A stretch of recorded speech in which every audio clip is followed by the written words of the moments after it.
చూస్తున్నారుగా mango murabba ready. దీన్నే కట్టమిట్టా చట్నీ అని కూడా అంటారు. ఇది రైస్లోకి, చపాతీలోకి, ఇడ్లీలోకి, దోశలోకి, దేనిలోకైనా ఎమ్మిగా ఉంటుంది. ఒకసారి ప్రయత్నించి చూడండి. Thank you. నా వీడియో నచ్చితే లైక్ చేయండి, షేర్ చేయండి, సబ్స్క్రైబ్ చేసుకోండి. వీడియో మొత్తం చూసి లైక్ చేయండి. Thank you.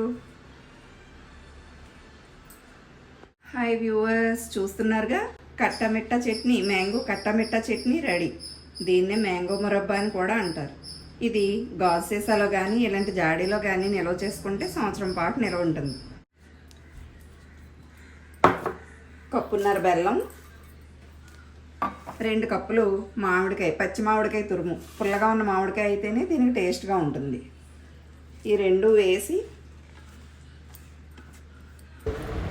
తీపి కొంచెం ఎక్కువగా కావాలనుకున్న వాళ్ళు 2 కప్పుల బెల్లం వేసుకోవచ్చు. బాగా కలిసేలా కలుపుకుని పక్కన ఉంచుకోవాలి.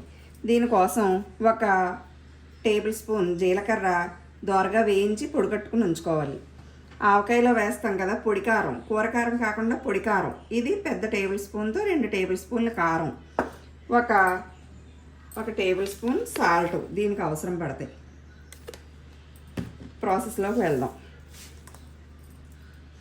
ఈ మామిడికాయ బెల్లం మిశ్రమాన్ని ఇలా స్టవ్ వెలిగించుకుని సిమ్లో పెట్టుకుని బాగా దగ్గర పడే వరకు ఉడికించుకోవాలి. ఇది తీగపాకం రావాలి. తీగపాకం వస్తే 3 నుంచి 4 నెలల వరకు పాడవకుండా ఉంటుంది. దీన్ని ఫ్రిడ్జ్లో పెట్టుకుంటే సంవత్సరం పాటు నిల్వ ఉంటుంది. ఇందులో వాటర్ ఏమీ వేయవలసిన అవసరం లేదు. ఈ బెల్లంతో మామిడికాయలో వచ్చే వాటర్ తోటి ఉడికిపోతుంది. సిమ్లో పెట్టి జాగ్రత్తగా వాటర్ అంతా బయటకు వచ్చే వరకు ఉడికించుకోవాలి. ఈరోజు మ్యాంగో స్వీట్ పికిల్ అంటారు దీన్నే మ్యాంగో మురబ్బా అని కూడా అనొచ్చు, లేదా మ్యాంగో కట్టమిట్టా చట్నీ అని కూడా అనొచ్చు. దీన్ని తయారు చేసుకోవటం కోసం 1 కప్పు మ్యాంగో తురుము, 1 కప్పు బెల్లం, 1 స్పూన్ వేయించిన జీలకర్ర పొడి, 4 స్పూన్లు పచ్చికారం, 1 స్పూన్ ఉప్పు. ముందుగా బెల్లాన్ని, మామిడి తురుముని ఇలా బాగా ఉడకనిచ్చి తీగపాకం వచ్చే వరకు బాగా ఉడికించుకోవాలి. దీన్ని దగ్గరే ఉండి కలుపుకుంటూ చేసుకోవాలి, లేదంటే అడుగు పడుతుంది.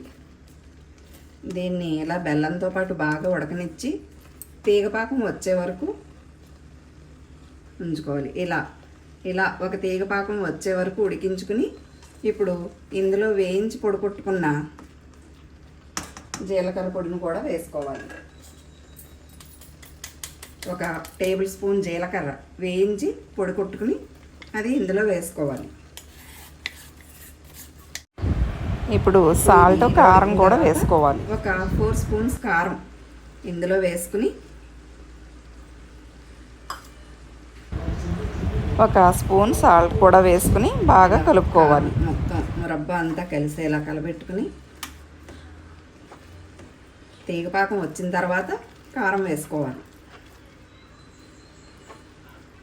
ఉంటుందని చేస్తాం కానీ ఇది 1 వారం రోజులు కూడా ఉంచరు. పిల్లలు టేస్ట్ చేశారంటే జాడీ మొత్తం 4 రోజుల్లో ఖాళీ చేసేస్తారు. పిల్లలకి బయట జాములు ఇవి కొని పెట్టే బదులు ఇలాంటివి మనం ఇంట్లోనే ప్రిపేర్ చేసుకుంటే ఆరోగ్యానికి ఆరోగ్యం, రుచికి రుచి. చివరిలో ఒకసారి ఉప్పు టేస్ట్ చూసుకుని మీ రిక్వైర్మెంట్తో మీకు కొంచెం ఉప్పు కావాల్సితే కలుపుకోవచ్చు, కారం కానీ ఉప్పు కానీ. హాయ్ వ్యూవర్స్, చూస్తున్నారుగా మ్యాంగో మురబ్బా రెడీ. దీన్నే కట్టమిట్టా చట్నీ అని కూడా అంటారు. ఇది రైస్లోకి, చపాతీలోకి, ఇడ్లీలోకి, దోశలోకి, దేనిలోకైనా ఎమ్మిగా ఉంటుంది. ఒకసారి ప్రయత్నించి చూడండి. Thank you.